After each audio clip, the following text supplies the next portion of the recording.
I'm Jim Ziegler, and this is the Dog Pound. Music. Okay. We gotta get music. Okay. The curmudgeon's not with us today. Max is absent.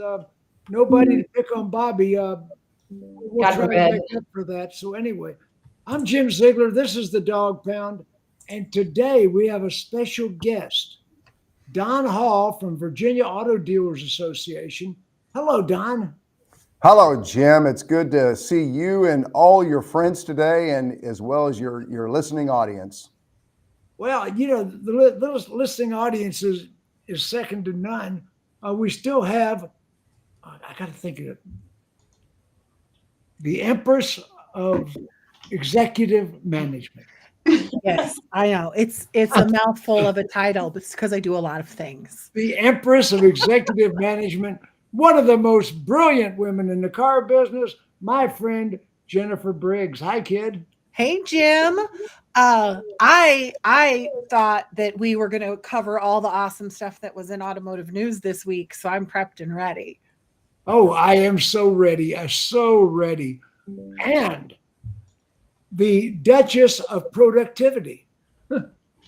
Well, it's definitely productivity today. I've been like a multitasking fool today. So I've had moments where I've had three calls at the same time today. So it's whoop, whoop. Here we go. Okay, I'll tell you what. I have a friend in the Speakers Association, Dan Thurman, and he's a juggler amongst other things. And the way he learned to juggle 6 balls at the same time is he tried 7. You gotta go all the way to the point where you drop your balls, and then that's your map. That's the part. Oh, where's Matt? We're not going to drop our balls. We're not going to drop our balls today. Okay, and the Queen of BDC. I know, right? Bobbie Herron. I'm so proud of you right now. Good job. I'm cracking myself up. I'm experiencing, I think, a little bit of a Wi-Fi lag. So for anybody watching us, if I'm making weird faces when people are talking and you're like, wow, she feels that way. Let's not use my face as radar today. Experiencing a Wi-Fi lag. I think it might be just yours. No, that's what I mean. I mean, for me, I'm at the dealership today and it's a little chaotic. So looks like my lips are moving differently than when I'm actually saying things. Okay, so you're at a dealership and you're working in the dealership today. Today's subject is whatever comes to mind. We have nothing in particular to talk about. Miss Briggs, current events. What struck you? I know you were reading Automotive Snooze. I was reading Automotive Snooze, and I thought that probably one of the top articles you might want to talk about is that Ford is now shifting their builds to hybrids over EV demand. Jennifer, in this week's article or this week's issue, I think it was on like page 4 or 5, but I thought that was quite interesting. I mean, not that it's unexpected. Ford is shifting to what? Hybrid builds over EVs on certain models. So can I get a duh in the house? what I got out of that article was Jim Farley is going to go on a tour again. You remember he went on a tour in a EV Lightning a while back. Mm-hmm. So this guy's been photographed more than Elvis. I'm telling you, he is all full of Jim Farley. So now he's doing visits to the dealerships to listen to dealers. He wants their output. Excuse me, Ford, excuse me. Quality's down, prices are up. What else you need to know? Yeah, well, I think they maybe should have done that before they were forcing some of these EVs and all of these upgrades on dealers across the country that we've seen in the last year and a half. I think as we do see, right, the share values dropping and the profits are not there, it is smart. And like April said, duh. I mean, we've been talking about that. Offer the hybrid option. So what I'm wondering though, because I know there's still some of these EV truck orders unfilled. Does that mean they're never going to be filled? That's what I wonder. Well, hopefully so. Don Hall, what is the current issue that's just nagging at the VADA, Virginia Auto Dealers? What is the nagging issue? Well, nothing is nagging because they're all opportunities to solve problems. So nothing is nagging, if you will. So let's solve a problem. Let me make a general statement. I always appreciate talking about EVs and hybrids. In fact, I actually drive an EV. It's all wrapped. It says, go to your local dealer to buy your EV today. Part of it is just sort of walking the talk and leading from the front, if you will. Now, I also drive a gas car too, as you would expect. But part of the problem is this. The manufacturers, Farley and many others, unfortunately, because elections have consequences, fell into the trap and mistake of, rather than standing their ground and making great statements about the reality of buying and selling and manufacturing and infrastructure and so forth, they equivocated to the administration, the current administration, because it was just easier to do it, less blowback, and so forth. And so we are now, all of us in this industry now are impacted based on decisions being made at Washington, D.C. And in many states, like Virginia, many of us are what we call CARB states, California Air Resource Board. Yes, California makes the exclusive decision as it pertains to types of cars we drive in the Commonwealth of Virginia. Incredible. Elections have consequences. That was done under a Democrat governor, Democrat House, and a Democrat Senate. And so people say to me so often, well, Don, the logic, it doesn't make sense. No, it does not. But because of the way Washington is run, the OEMs caved in, and now we're stuck trying to figure it out. Our difficulty is this, and you all are experts, and you know this firsthand.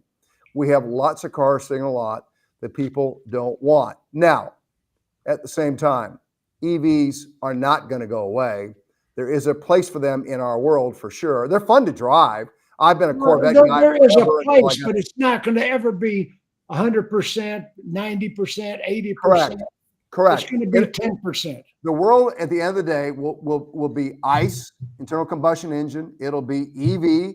It'll be hybrid. It'll be hydrogen, and something that an 8th grader is developing and thinking about while he or she is sitting in class right now. Right. And in 15 years, we'll come out with something different. Mm-hmm. And so be it, as it should be. But I will say one thing. This can kind of hurt to hear it a little bit. People tell me all the time, the customers don't want EVs. They're not asking for them. They don't want them. I've had the great fortune, blessing, and experience of spending 45 years in the auto industry. We've always sold you that which we have, that which is in the pipeline or on the lot. So don't give me the line, customers don't want it. Hell, we sold you Chryslers when they were terrible, and we sold them anyway because we had to. So, ladies and gentlemen, if we got EVs in the lot, get excited about it because they're not going to go away. They're not going to despair. Let's sell them with some enthusiasm. That is a good point. That is a good point. I sit there, I'm giggling. I'm like, I've sold Hyundais in Detroit, so I know what you mean. Okay. Yeah. Let's go to the Duchess of Productivity. What is the nagging issue? You know what? It's funny, but the nagging issue is the EVs, and really coming up with different strategies, because to Don's point, and I've laughed about this for the last couple of years, they said, well, when today happens, which I said duh, because we all knew it was going to happen. I said this idea that manufacturers think they don't need dealers is going to go out the window, because to Don's point, the one thing dealers have always done is said, give me a challenge, put the stuff on my shelf, and we'll sell it. We will sell it. Now they're going to have to continue to find ways to make it affordable for more consumers than today. That's probably the biggest issue that I have. It's not even so much that it's an EV. I could get some consumers to probably make that switch, but the average cost of the EVs on my ground. Affordability. It's north of 70 grand, right? Affordability. The problem with the EV sale right now, the supply and demand issue really actually generates from the fact that they are too expensive. Now, that's not just on my EVs. During the COVID time, most of the manufacturers said, well, hey, if I can only build this many cars, I'm going to build the top trim line of those cars, right? So here's how many cars were in. So 90% of the vehicles that were sent to the dealership were the most expensive trim line in any given model. Yes. As I sit here today, that's still what is kind of getting pushed to the dealership. Woman is a friggin' genius. So we need to, we really need to pivot and understand that our consumers' biggest thing on their mind is affordability. They cannot afford, as people are getting forced back into the office, they have to pick up a second car payment now. Well, you're the marketing director for how many stores? 14. 14 if the stores. Average car payment today is $750, and the average household needs 2 cars, you are talking about $1,500 in car payment at a time where inflation's out of control. The majority of consumers can't afford that. It's the same as most people's mortgage. Correct. So food prices are can't up. afford it. So the pivot that needs to start happening, because there is no used car manufacturer. I mean, I tried. I've called them. I've said, please give me 10 more 2003 white Camrys with only 3,000 miles. And they just, I can't find them. So because that doesn't exist, the manufacturers really need to focus on affordability first. We need to get back to give me the lowest trim level. Give me an opportunity to get that customer in. And then to John's part on the EVs, give me ways to make it affordable. And if that means you've got to give me that aggressive 24-month lease, so be it. And they're starting to. We need leases. We definitely need leases. They're starting to. And I think EV leases are the way out of the supply and demand problem. I think it's a good way on an affordability issue, because you can give me a rebate, a $7,500 rebate on a 24-month lease goes a lot further than an 84-month purchase, right? So if we can get some aggressive leases on these EVs and really make them affordable, and then get the OEMs to pivot and start giving me all entry-level trim levels to, not all, but, make it affordable as much as possible. That is what's weighing on the stores. And then with the EVs, we're starting to get strategic about our marketing. We have to look at where can I find maybe a higher demand with a lower supply. So maybe I've got to go out and market to do that. Like, you've got to do the things you got to do that is not maybe the norm to help get us back into whack. And the good news is that Farley and everybody else is starting to say, shoot, we got to pivot because these things are aging, Even Farley pivoted, quit it. Correct. So they're pivoting.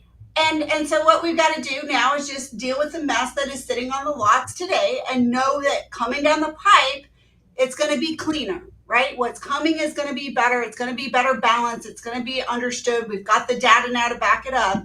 But what are we going to do with the stuff on our lots today? That is the burning issue we have today. Okay, Miss Bobbie Herron. Hi. Tell me what's going on with you. What's the burning issue besides the eclipse? Man, well, the eclipse was amazing in totality. Yeah, I loved it. Thanks for asking. A lot of things are going on, but I want to piggyback a little bit off of what April just said, because I don't want us to forget that the interest rates are completely out of hand right now. The average interest rate for a new car loan last month was over 7%. For a super prime new car, it was 5.64. We need help so that we can move this inventory, and we need the ability to be able to offer a customer a real response. More than half of our customers have a credit score under 600. Right. And under 600, the average new car rate was over 12%. And the thing is, we don't know when it's going to get better, right? Mm-hmm. We are doing a customer a disservice by giving out information, and a lot of dealerships do this. We've all seen it happen. You know, oh, well, look, you pay your car payment for a year, your credit's going to come up, it's going to do this, you're going to be able to refinance. No, that doesn't happen. And Bobbie, guess what else? Guess what else? What? The average car on the street is out there for 14 years. Customers are not buying, they're not buying new cars, they're keeping their old ones. Matter of fact, they're buying out their leases. They're not renewing a lease. Go ahead. Which makes that used car factory even thinner. I would love to see the strong lease programs come back. I'm a huge advocate for leasing, both on the behalf of the customer and the dealership. A massive advocate for it. And it's really, really waning right now. But we have to be able to give people the ability in an uncertain society with uncertainty when it comes to income, to different, all different things. I'm not going to go political at all. We know my policy on that. What I will say is we have to be able to build some certainty in an uncertain world if we think we're going to be able to move vehicles that people actually want off the lot, forget about the ones that they don't, that are overpackaged or overhyped, that they're not interested right now. And in order to do that, we're going to have to get real strategic with marketing, with the stuff that we're doing internally in the store, and with the opportunities that we have to talk to people. So okay, there's another news story that I really want to introduce into this. Yeah. Guess what? Stair steps are back. I saw that. Oh, Nissan. Who would have guessed? Nissan, one of their most popular selling vehicles, the Nissan Rogue, is stacking up on the lots, and they're all of a sudden stair steps are back. We've been fighting stair steps for years. Let me let Don Hall jump in on this one. We seem like we've heard this story before and over again, but let me deviate for a nanosecond if I can. I appreciate what you all have been saying. I'm often reminded of a conversation I had years ago, and it's applicable today for everybody that's listening today, in my opinion. Times are tough right now, for sure. Times are different than what we experienced through COVID, for really sure. Rates are up, payments are, for those of us who've been in this business for a length of time, it is hard for me to even hear the word that the average payment is approaching $800 a month. That is just unfathomable for me. But one thing I learned a long time ago, even in the worst of times, people are buying new used cars and trucks. They're buying vehicles. The question is, what makes your organization different than everybody else in the marketplace? What makes your salespeople different than others in the marketplace? What kind of prospecting do they do, and where do they do it, and how do they do it? And what kind of commitment do they have to our industry so that people know that they're not always looking over the shoulder for another job, but they're excited to be where they're at and doing what they're doing? Because I can assure you, in the worst of times, and 45 years I've experienced the worst of times, even the worst of times, the good ones sold vehicles. And the question is, these are not pleasant times, much of which we cannot control. We cannot. It is what it is. It's the cards we've been dealt. The issue is, can we remain positive and get through it? And we get through it by the way we control ourselves and the way we conduct our business and the model of which we go out and do things. Let me finish one other quick comment. Different subject, but along the same lines. I recently had a longtime friend call me. She works in the Virginia General Assembly. She and her husband were buying a car. I said, great, congratulations, I can help you. Oh no, we already went to a dealership a couple weeks ago. Great, what happened? Well, we went back 2 weeks later and they said, look, we're gonna have to charge you an additional $4,000 because this is a high demand car and they're not available. This is after 2 weeks of negotiating a price. And oh, by the way, we have $3,000 worth of stuff we want to sell you, from etching to other things. I won't name companies as well. Ladies and gentlemen, this is the kind of stuff the FTC is killing us on. We've got to treat people the way we'd want to be treated, which is full disclosure, sell the attributes of what you're doing and why, not kind of the last minute, wham, bam, thank you, ma'am, sign here, we're going to take care of it. All of it's right here, don't worry about it. Your payment's only $828 a month. And we've got to change the way we think and approach our customer base and make sure they're exposed to what's going on and they understand, and then they can make good, responsible decisions with our menu selling available today. You know, the CFPB, the Consumer Finance Protection Bureau, they're out there right now prosecuting dealers. I mean, they're all over the place. and we got to be really careful because they're out there. The new laws, as Jim Ganther pointed out a couple of weeks ago, the new laws are in effect. They're just not enforcing the new laws. Mm-hmm. The new laws are about to outlaw addendum stickers and. Oh, they're watching. They're not. We watching. might not be seeing enforcement, but they're in it. That's a huge thing. And for crying out loud, at what point do you stay like that situation you just explained with the $4,000?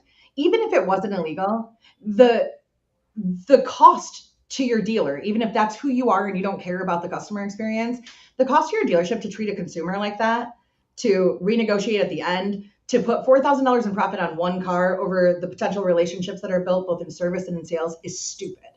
It is stupid. Here we are on a national show talking about your dealership, only Don's nicer than we are and didn't give the dealer's name, because I would have loved to be able to talk about I'm going to call it #COVID crap. And you can't do that anymore.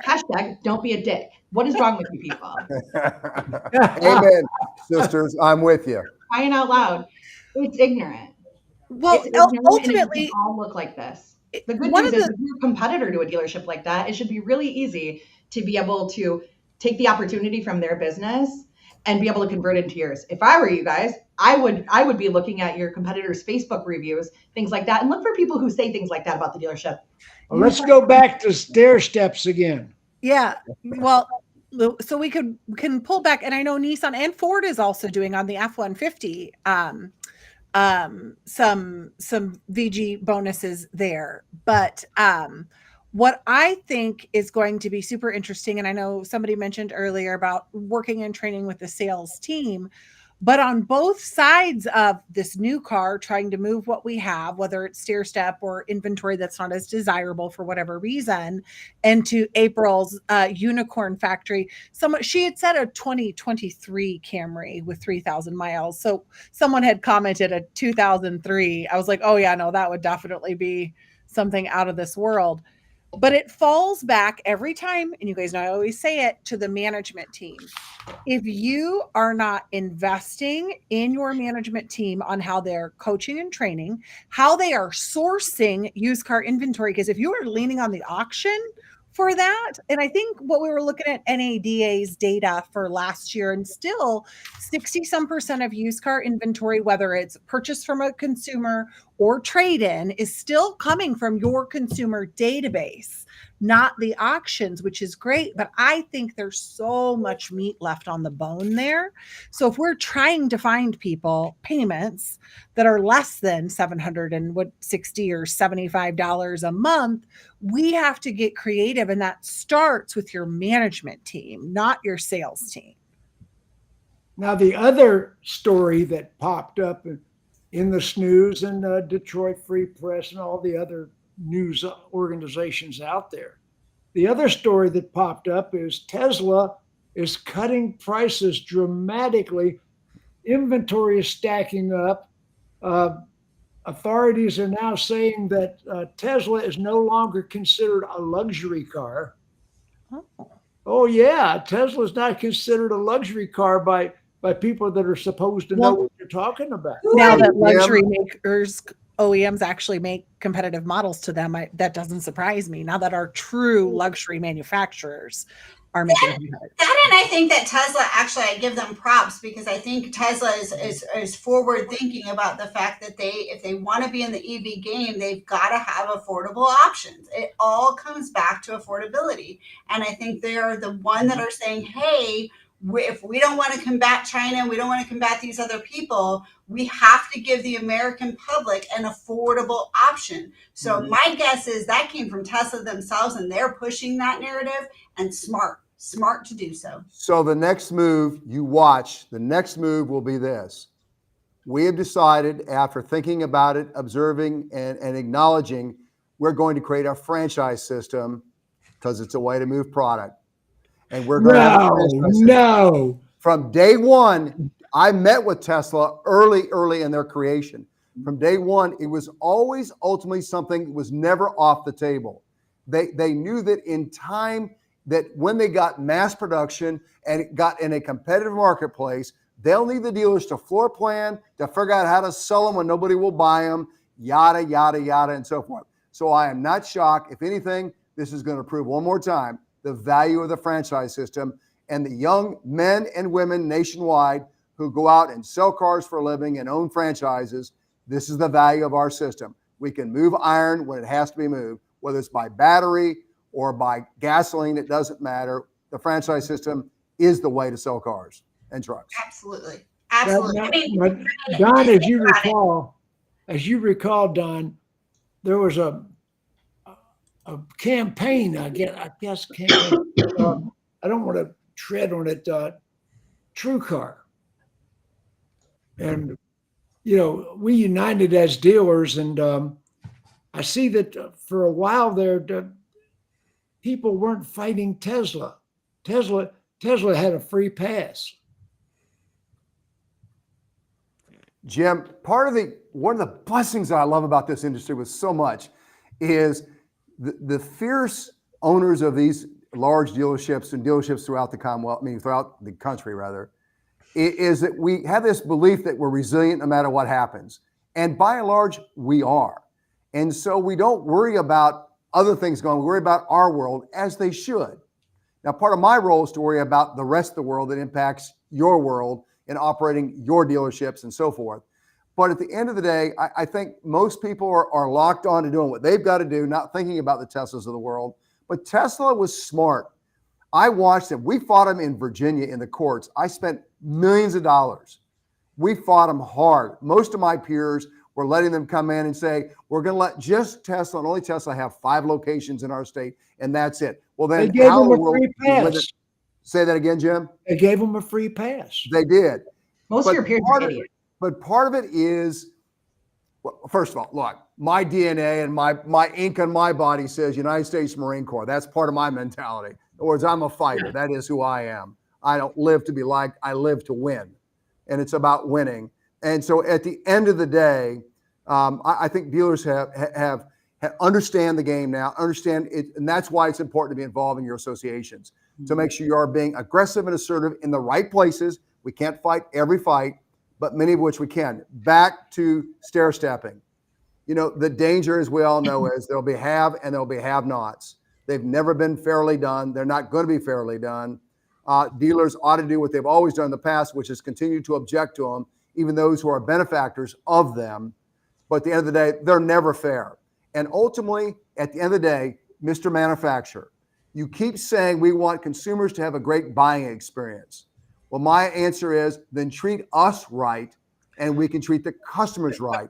Do not play games with us, and we'll make sure they walk out the happiest people who have ever bought a car or truck when they come into my dealership, because I have a great experience with my OEM.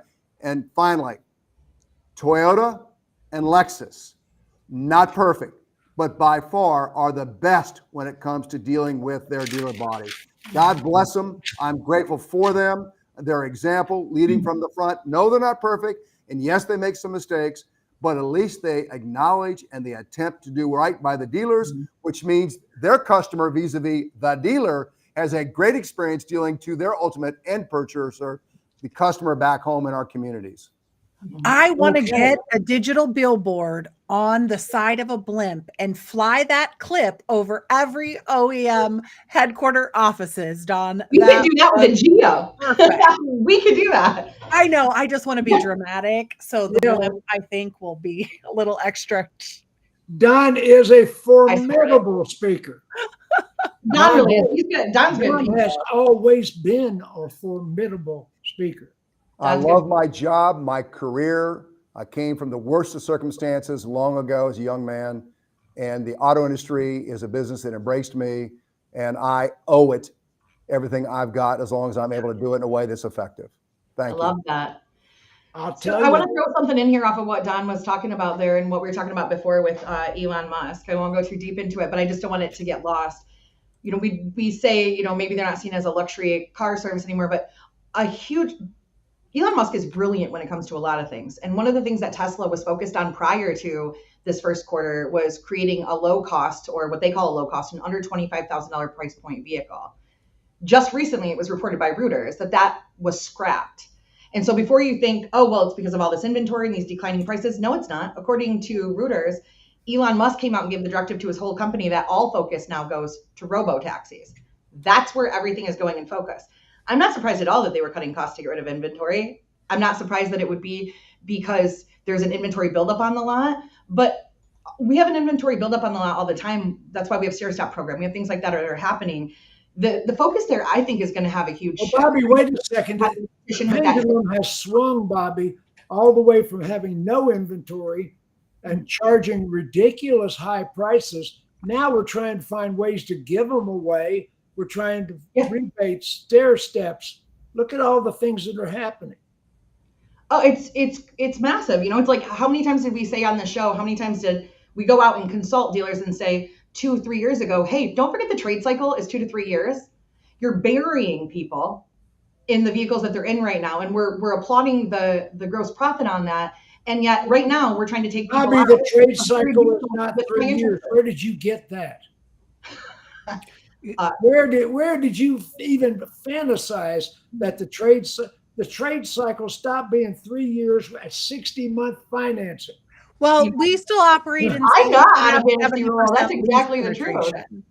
It is just interesting to me. You know, I'm not. My loan is upside down for 3.8 years.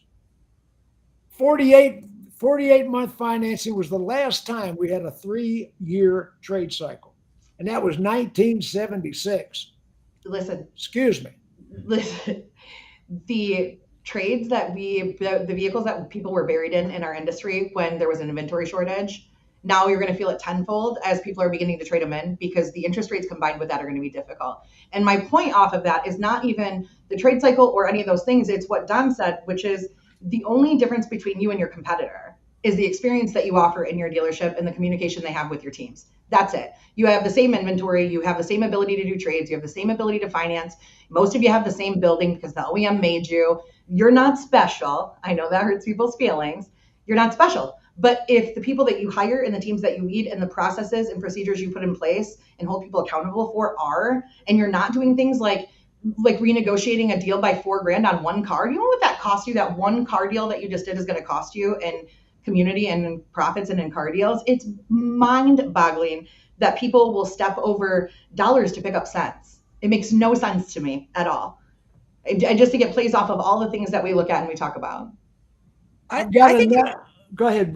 I was just going to say, as a short little point to that, I think for me in today's economy, the scarier part of what Bobbie just said in reporting that Tesla's shifting research and development to robo taxis, as we look at the possibility of people not being able to afford to have a car.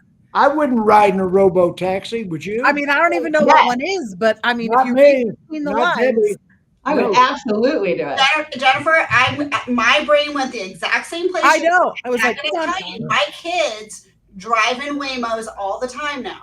They are a fan of the Waymo because it costs half of an Uber. They don't have to tip, so it doesn't cost that much. And I'm over here doing the math saying, okay, if I'm a normal human and if I have a $750 car payment, I'm probably paying at least $200 a month in insurance and at least $200 a month in some sort of fuel for that vehicle, right? That's $1,150. If I take $1,150 and I divide that by 30 days a month, that's $38 I'm spending for transportation a day. And that's if I only have one car. Now, if the majority of my driving is me just going to and fro work and it costs $10 each way for a robo taxi, then I'm cutting my cost in half. Almost in half. You're going to get in a robo taxi with no driver. Okay, look, I haven't done it yet, but you're seeing the Uber drivers out there. They're way worse than a robot would be, for crying out loud. I've almost Waymo's already laid that grand out, and they're already doing it here in Phoenix. Waymos are everywhere. They've been around. People use them all day, every day, and the more there are out there, the less the cost is going to be. And if people can now be working while they're driving for 15 minutes and my cost is half, I think that's got to be something that's just got to be on our radar, Jim. I'm not saying everybody's going to use it, just like not everybody's going to buy an EV, but I think it's something we got to consider on our radar when we talk about affordability, which I think sometimes I ask questions to which I know the answers. I think anytime, I just like to feisty up the situation, but I think anytime Elon Musk does something that's like within his wheelhouse, we should pay attention to it because something is coming from it, right? Whether you like the guy or you don't like the guy, he's a brilliant businessman who's building crazy things. Like, I've got another story. Got another one. All right, hit us with it. Okay.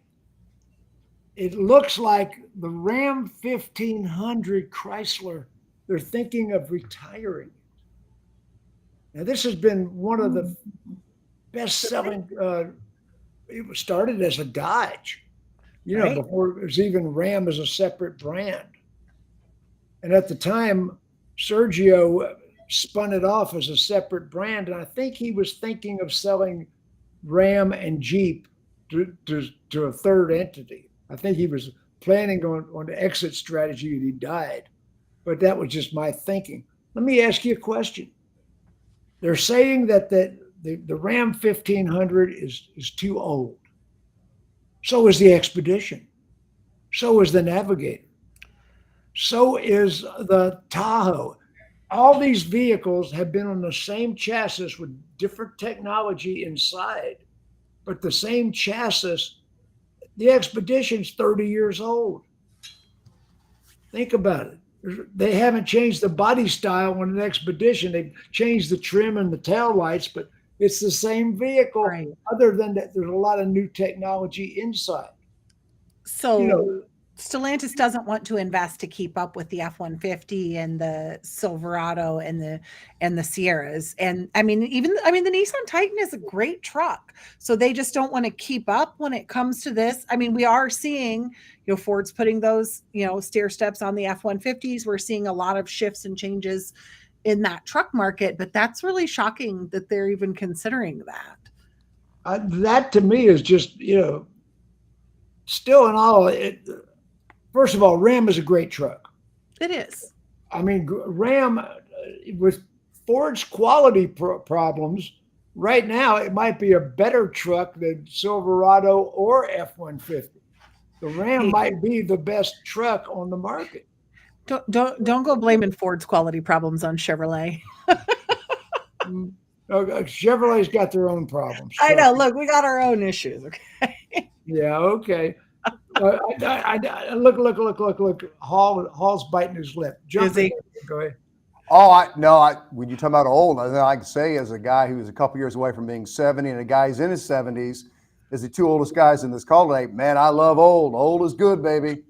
Old is great. I'm only 77.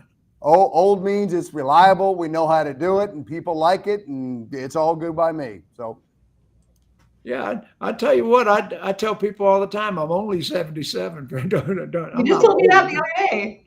I think OEMs, though, changing things. I mean, it's not for me to tell them what they should do or not do. Hopefully they study the marketplace and they know. I think you all made the point earlier so well, and that is, regardless of what you do or don't do, it better be affordable. And if you're not real careful, you're going to cause, we've already had it happen at some level, but people to fall out of love with having vehicles, meaning now it's just a mode of transportation, and that's all it is.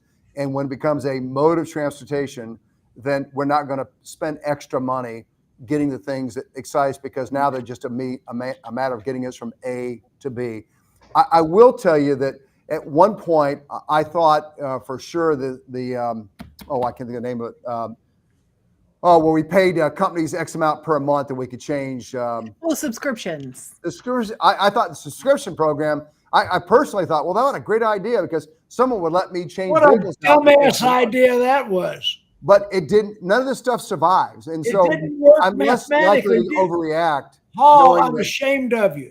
Yeah, it You changes thought quick. that was a great idea? Oh, I thought it'd be a fun idea for Don Hall. Oh no, Don. I mean, mathematically, it didn't make sense. Oh, I didn't study it from that. I just said, You are damn, not I a could drive a dumbass. pickup You truck did this not think weekend. that was a great idea. I No, thought I could drive a pickup truck this weekend, a convertible next weekend. I can see Don's point as I'm looking down at my driveway with 4 different cars in it. It would have been helpful for some, type of shift there. I would have loved to participate in it. One of the things No. I just want to see Jim get a little bit more riled up. Did you see the SEC filing for Farley's compensation? Oh my God. For anyone who didn't see that, I just want to make sure that we How talk about much that. does Farley make? So he received total compensation in 2023 of $26,470,000 Oh my God. for the year. And we're talking about Wow. Americans and they're, I think it says 312 to 1 of what the average Ford employee. How much is And so, Ford losing Jennifer- right now? So, Jennifer, we ask why the unions are fighting and doing what they're doing. They're outraged because of what they do. And we're perceived in the auto industry as making this huge amounts of money and so forth. I know. But this is why we have the problems we have these days and why they keep agreeing to all these union contracts. They've got no other choice because they do foolish things. Nobody is worth that kind of money. You can't say, well, he earns it. BS. He earns it. How by much have losing- they lost, Don? They lost $4 Obviously not on billion a commission just on plan. EVs. $4 billion. And he's building this battery plant that's biggest boondoggle in the universe. I mean, what has he done worth $26 million? Well, and it's worse than that. Probably something we don't know he's done. It's worse than that. Briggs is going to dump part 2 on us. Well, it's worse than that because Ford actually itemized from its 5 top executives in this SEC filing, it's almost 80 million in executive compensation. So not How just many Farley, people? 6 million. That's ridiculous. Their top 5 execs took home 80 million. So why And how don't they much get, did they they should lose? be on a mini pay plan for every unit that is sold. We should stair It's like step a her. real, let's put them on a stair step and a pay plan where they get a mini for every car that's sold, and then we'll be rowing in the same direction, right? It's just because, and I think, April, it was you saying earlier that someone has to help. Somebody has to help us. And we're talking about all of this constriction with the consumers and constrictions in the dealership and constrictions with FTC regulations. And we have these fat cats not feeling it when everyone else is. Yep. So let me tell you what they do. They surround themselves with board members who also run big publicly traded corporations. They serve in each other's boards, and they make sure that they have all the perks and benefits and the monies. We have, and it's existed since the beginning of time, a society of have and have nots. No matter how well each of us do on this call today, and we're above average in incomes, I'm certain of that, we are a have not in the world that these folks come from. Right. And the irony is they really have not developed or grown. If Elon Musk makes what he makes, bravo, because Elon Musk took the risk and did it and managed to convince the market to invest in him, bravo.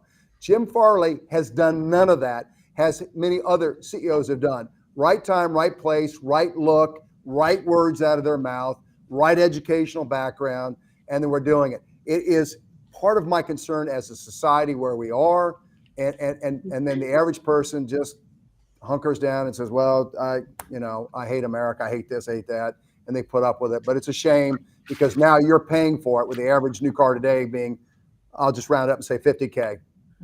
Sad. Yeah. I'm curious, was it, because I haven't looked at this stat, is it equal to an increase or a decrease from last year for him? It is, let's see here. I haven't looked at it yet, and I'm curious, like. So the SEC filings doesn't have the comparison It data. doesn't have year over year. Right. We could. Well, I thought maybe we would have one from last year, though. I'm just saying, does anybody know the answer? I don't know the answer, and I'm curious. Let's see. Oh, Everybody- well, overall compensation for the executive team is up by 9 million. Okay. I can see that, but I can't see his. The irony is the Japanese have always paid their executives in the United States of America considerably less money. It's created some problems over the years because of that, but they've always made a lot less. And yet the customer experience with the dealers and with the customers' ultimate end purchasers has always been really great. And it's sort of sad that we're rewarding oftentimes behavior that makes no sense. But it is the world we live in today. And, you know.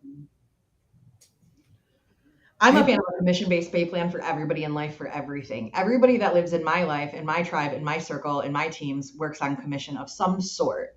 Does that mean that it's a volume-based or a gross-based or what it is? No, it means that an incentive tied to what motivates you to achieve what the intended goal is how everything works.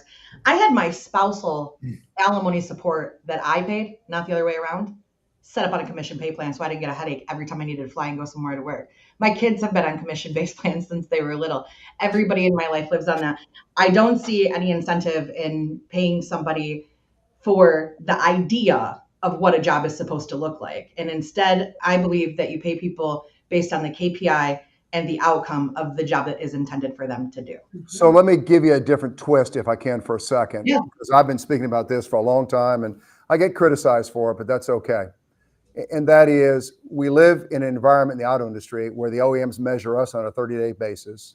Mm-hmm. We therefore measure all of our people on a 30-day basis. Ridiculous. We pay on a 30-day basis. Ridiculous. Yes. And as a result, I do desperate things when I know I'm looking at a horrible month. Yep. And I will say and do what is necessary to close the deal, to get them to sign the contract or whatever it is. I have said from day one, pay a reasonable, respectable salary with bonus opportunities, with great vacation schedules, retirement contributions, medical insurance, and you will have a workforce that is going to be very professional and very good at what they do.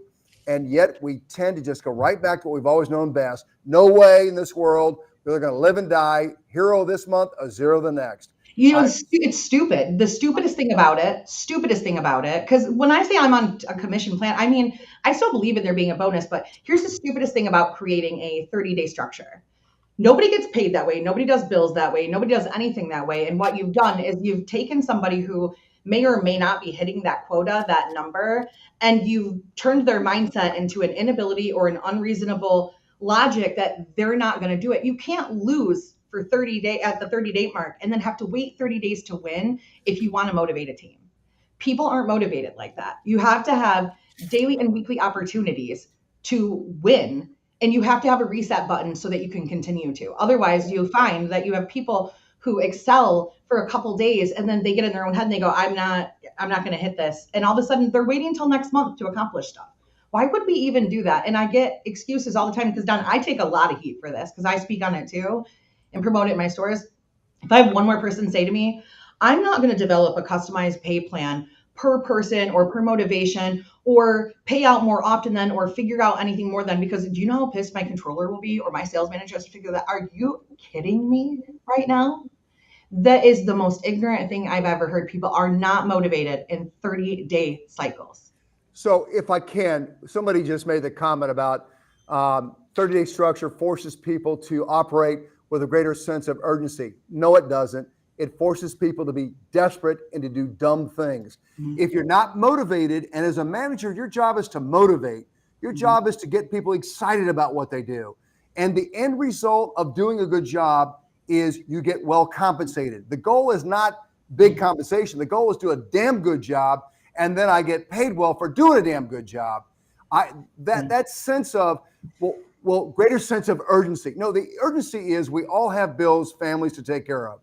And that urgency, sense of urgency. That I think what he means by that, I don't know who said it, but I want to look at it another way, which might be that it's that urgency that we apply at the end of the month, like, oh, the month is about to end, we have this whole thing. So I want to management that if that's the intention, we created a nightmare scenario with consumers by pushing things at the end of the month. You don't need urgency at the end of the month to accomplish something. If a goal ends tomorrow or an incentive ends tomorrow, the urgency is already there because that is tomorrow. The only difference there is that we have taught consumers, employees, and teams that tomorrow is always the first day of the month. You are always on a reset. It's crazy to me. And I employ in my dealerships that I consult with on leadership and on teams to install pay plans that are just like that are weekly and biweekly and are customized based on the motivation of the team member. And it's highly effective, proven results. Well, and I'll flip it past that to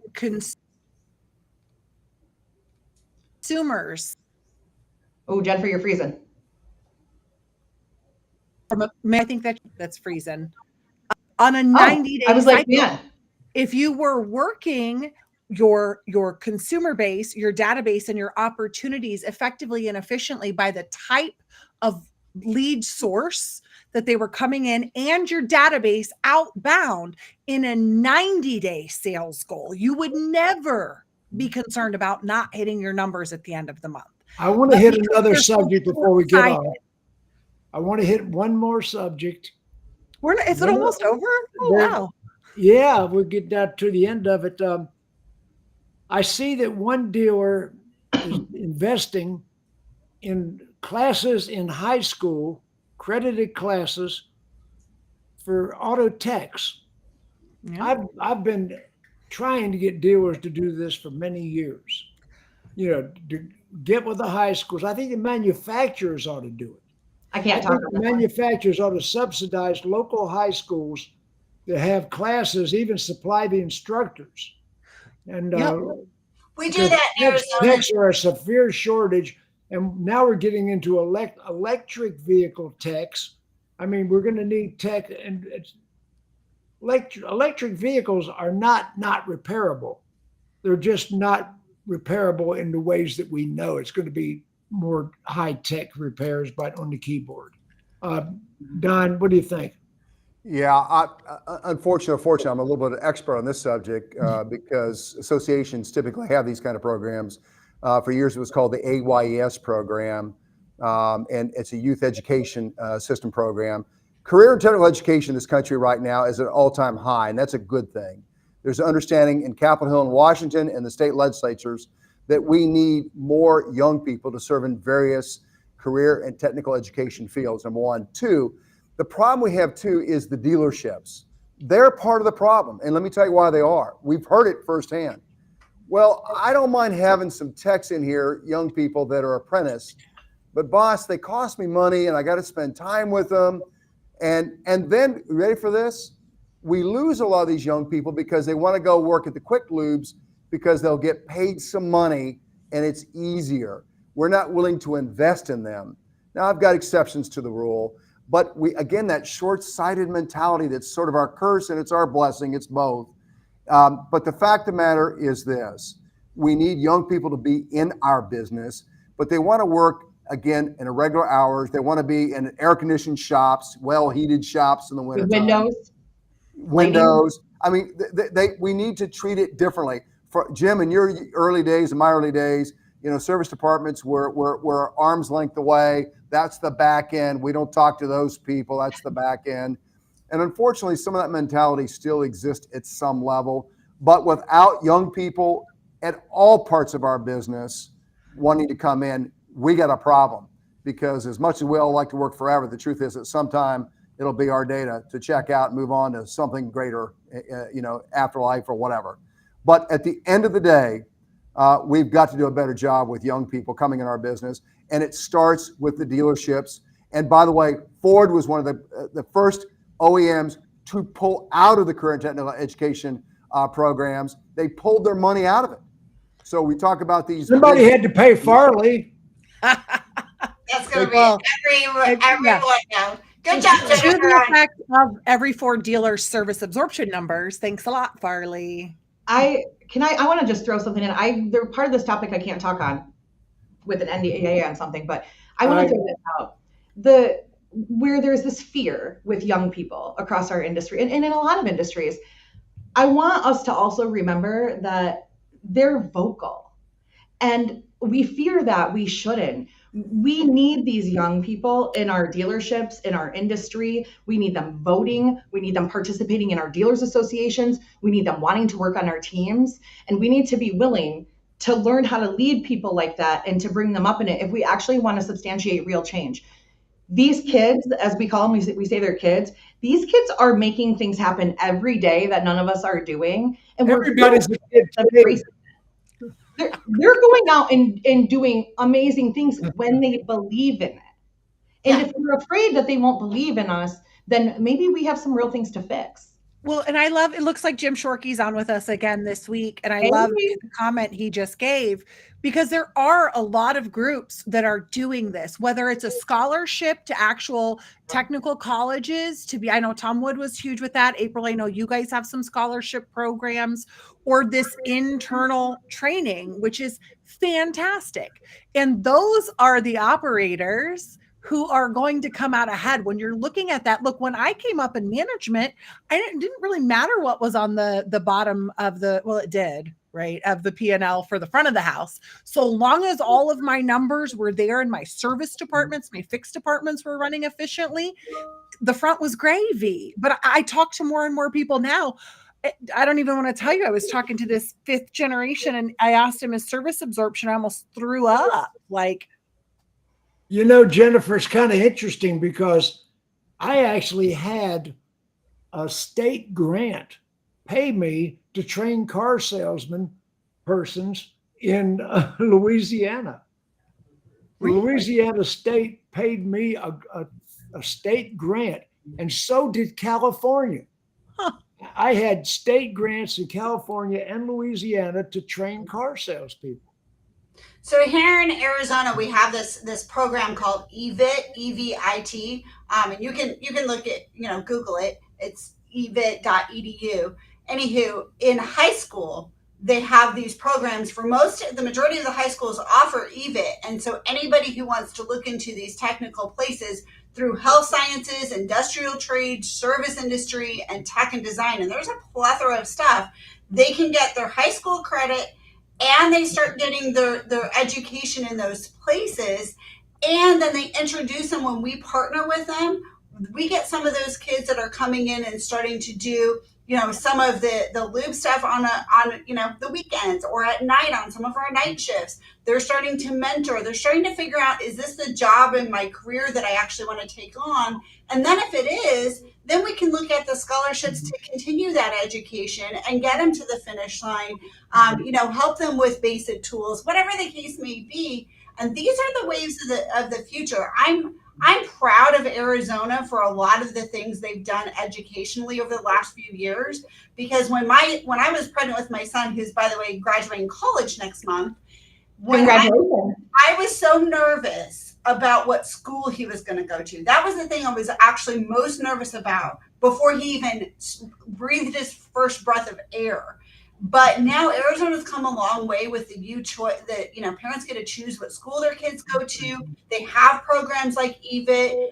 I think there's a lot of foundational stuff they're doing, and those are the programs you should be looking into. And if your state doesn't already have a program, get involved with your Don Hall, get involved with your community to try to put these programs together, because you don't have to take it on yourself. You can work with your state to actually come up with some of these programs.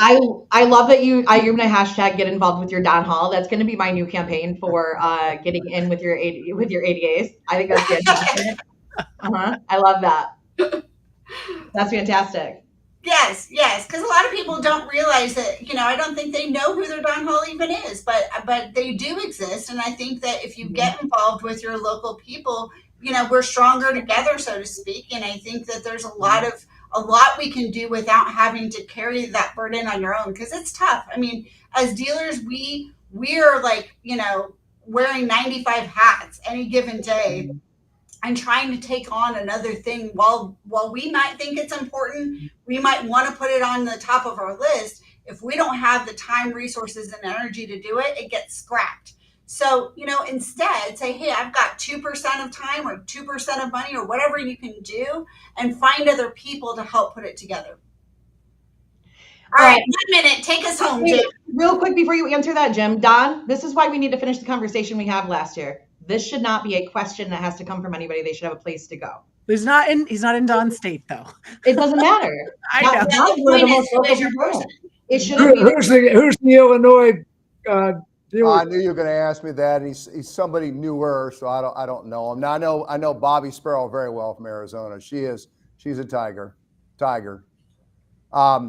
But I will tell you that is one of the functions of a state dealer association, is to try to advance our industry on behalf of younger people or older people looking to come into our business. And so yes, that is correct and appropriate. And there are monies out there for sure. The issue is we've just got to have opportunities and not let these young people get stolen away by quick lubes, because we're not willing to make again, we tend to measure everything in short-term cycles in our business. And we got to get away from that a little bit with these young people and realize that they can go on to be great techs. Finally, the head of AYS years ago was one of the manufacturers that was head of it from BMW. And he was a tech out of, I think, Scotland originally, or Ireland, I believe it was, one of those countries.